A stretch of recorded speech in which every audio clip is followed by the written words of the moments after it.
Did you know Japan has more people over 100 per capita than anywhere else, and it isn't because of fancy gyms or expensive equipment? If you're 50 and up, what if less than 15 minutes a day of simple, reliable movements could help you feel steadier, move easier, and keep more independence in the years ahead? That's the promise behind today's countdown, 50 and up. Discover 6 daily movements Japanese seniors swear by for results. Researchers and observers from places like Kyoto University, Fukuoka, and Tsukuba have studied patterns of daily life among Japanese elders.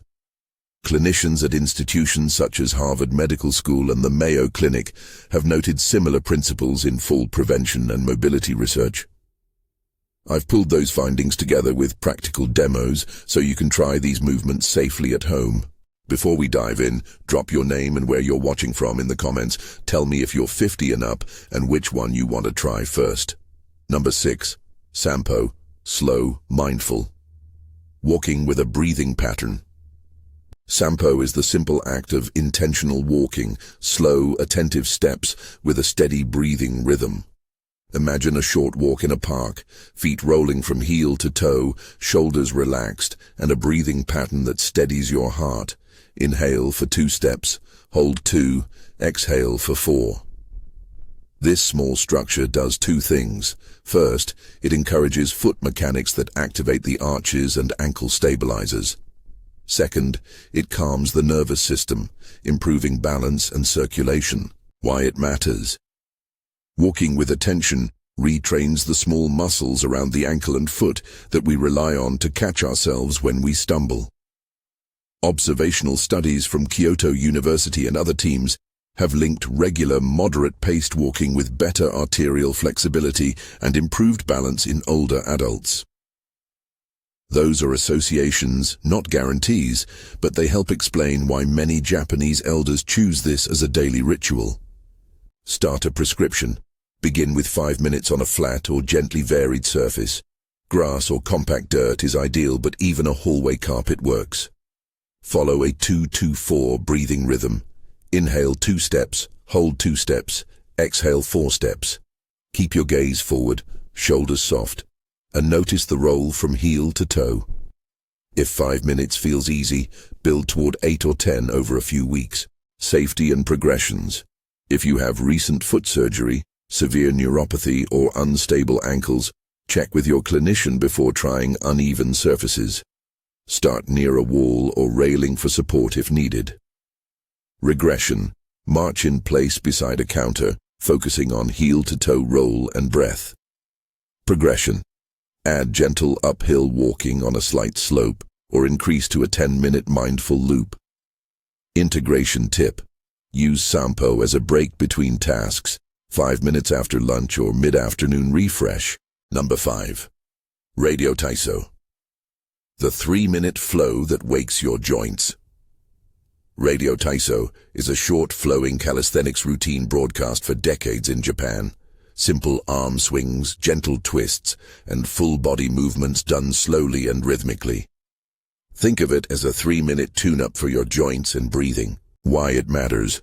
These flowing movements encourage synovial fluid distribution inside the joints, which can ease stiffness and improve range of motion.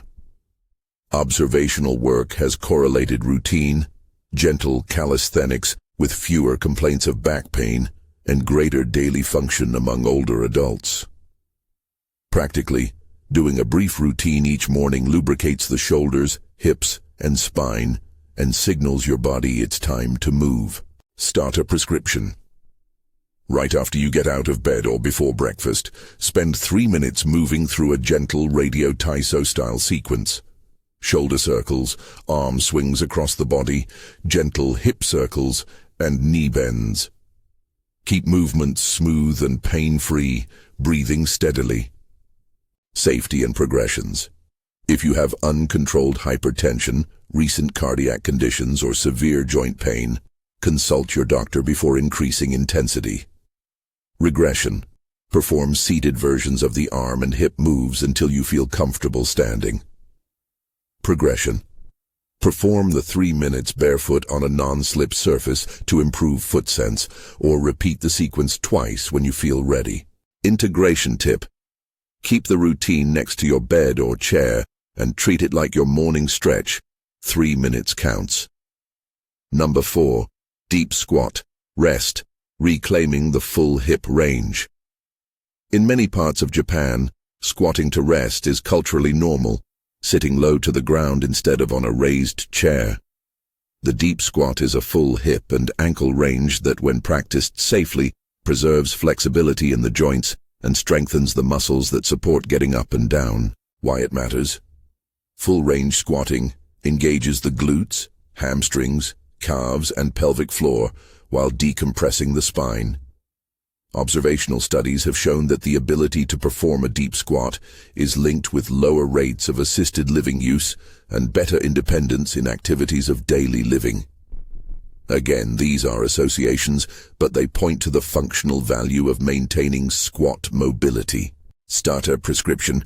Begin by practicing a supported deep squat for 20-30 seconds once or twice a day. Stand with your feet about hip-width apart.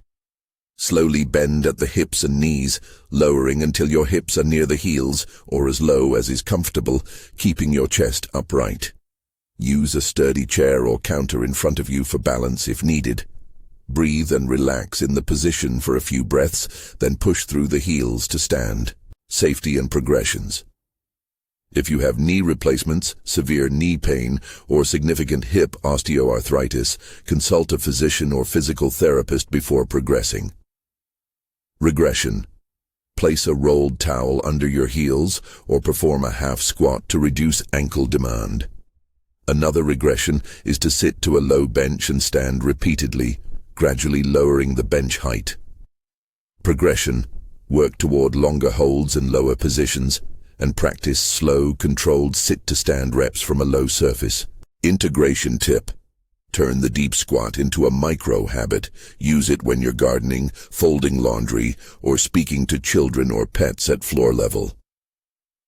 Number 3. Single leg standing. Balance. That trains the brain. Single leg standing is simply the practice of standing on one foot while your body makes tiny adjustments to stay upright. It looks easy, but those micro adjustments are precisely what trains balance, ankle stability, and the brain's sensoromotor systems. Why it matters. Balance training forces the nervous system to quickly correct shifts in posture, strengthening pathways that reduce the likelihood of a fall.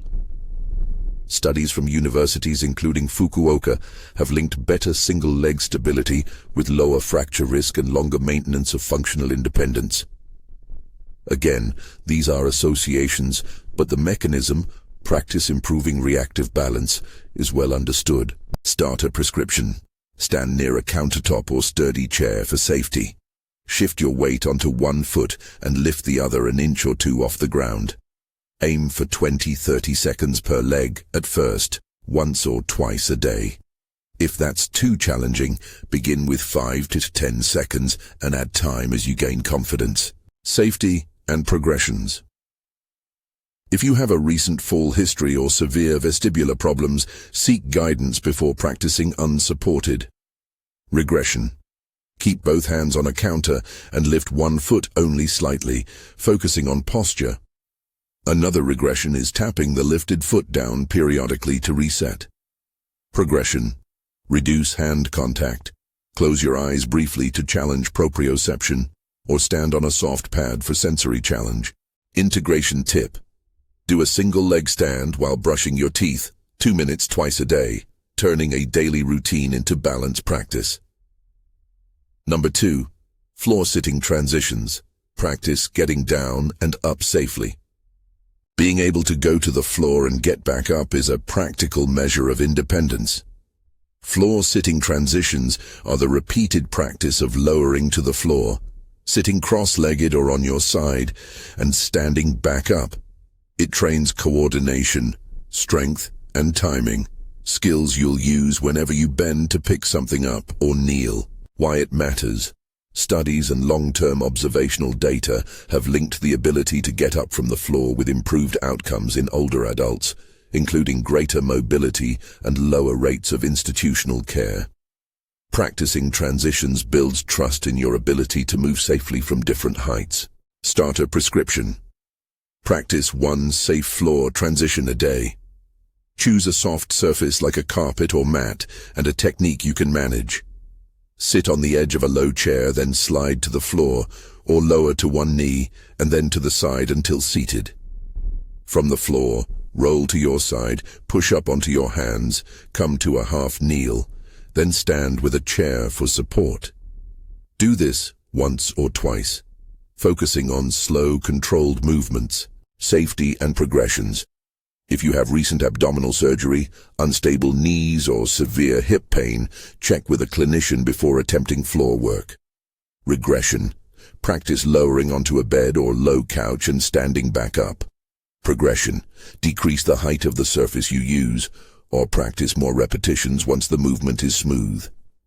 Integration tip. Practice transitions after your radio-taiso routine when your joints are already warmed up. Number 1. Towel twist. Tenugui hibiki. 2 minutes. That wake the core and grip. The towel twist is a simple seated or standing rotation using a towel or lightweight cloth. Hold the towel with both hands and create gentle tension as you rotate your torso from side to side. This action engages deep abdominal stabilizers, the obliques, and the muscles that support spinal rotation. It also challenges grip and forearm strength, important for everyday tasks. Why it matters.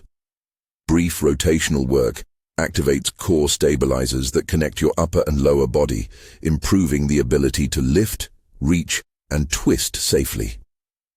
Observational notes from community studies in Japan suggest that short daily routines, including rotational and grip components, are associated with better functional outcomes and stronger hands in older groups. Universities tracking these habits have found links to bone-loading behaviors and preserved muscle function. Starter prescription. Sit in a firm chair with both feet planted. Hold a towel by its ends, about shoulder width apart, and create gentle tension. Rotate your torso to the right, return to center, then to the left. Start with 1 minute total, slow, deliberate repetitions, and build to 2 minutes, twice a day if comfortable. Safety and progressions. If you have recent spinal surgery, severe abdominal pain, or uncontrolled blood pressure, consult your healthcare provider before progressing. Regression.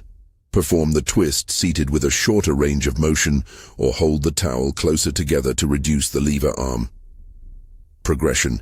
Increase rotational range, stand to perform the twist to engage the legs, or use a slightly heavier towel to increase grip demand. Integration tip.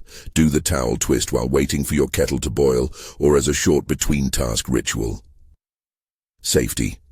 First reminder and scaling guidance. Before you move into regressions or progressions, a quick safety note. These movements are intended as gentle daily habits, not medical treatments. If you have acute conditions, severe joint pain, recent surgeries, a history of falls, or uncontrolled medical issues, consult your doctor or physical therapist before increasing intensity. Start slowly, stay near stable support the first few times, and respect pain as a signal to stop or modify an action. How to fit all 6 into less than 15 minutes. You don't need a long session to get the benefits. A practical daily routine could look like this. 5 minutes of Sampo, 3 minutes of radio taiso, 1 minute to practice deep squat holds or sit to stand, 1 minute of single leg standing, 30 seconds per leg, 1 minute of floor transition practice, and 2 minutes of towel twists. That totals about 13 minutes. Or pick 2 or 3 movements to start with and add 1 each week. Consistency matters more than duration. Short daily repetition beats sporadic intensity. Why these feel different from exercise you might hate. The Japanese approach that inspired these practices treats movement as ritual, not punishment. It's daily maintenance, a short walk with attention, a 3-minute joint tune-up, a practiced way of sitting and rising that honors how bodies actually move through life. Research from various institutions supports the concept that small regular movement patterns are associated with better functional outcomes. The key is to focus on habits you can actually keep. Realistic progress markers. Look for practical signs of improvement. Less stiffness getting out of bed, steadier balance on uneven ground, easier floor-to-stand transitions, and improved confidence grabbing a jar from a high shelf. If you can add a small progression, longer single-leg stands, deeper but controlled squats, or a slightly longer Sampo walk without pain, that's a sign you're adapting. Final encouragement and practical wrap. If you're 50 and up, these movements are designed to be approachable, respectful of your history, and easy to layer into your day. Start with one movement today. Maybe a minute of towel twists while you make your morning tea, or a 3-minute radio Taiso routine by the bed. Try the Sampo later and see how your feet and breathing respond. Remember, these are not miracle cures, but consistent daily habits that many Japanese elders weave into life, and that observational studies associate with better mobility and independence. Now it's your turn. Try one movement today and tell us which one in the comments. If you've been 50 and up and already have a daily ritual, share what it is and where you're watching from. Let others hear what worked for you. If you found this helpful, subscribe for more simple, evidence-minded habits for aging well. 50 and up. Discover 6 daily movements. Japanese seniors. Swear by for results. Start one today, keep it short, and see what changes.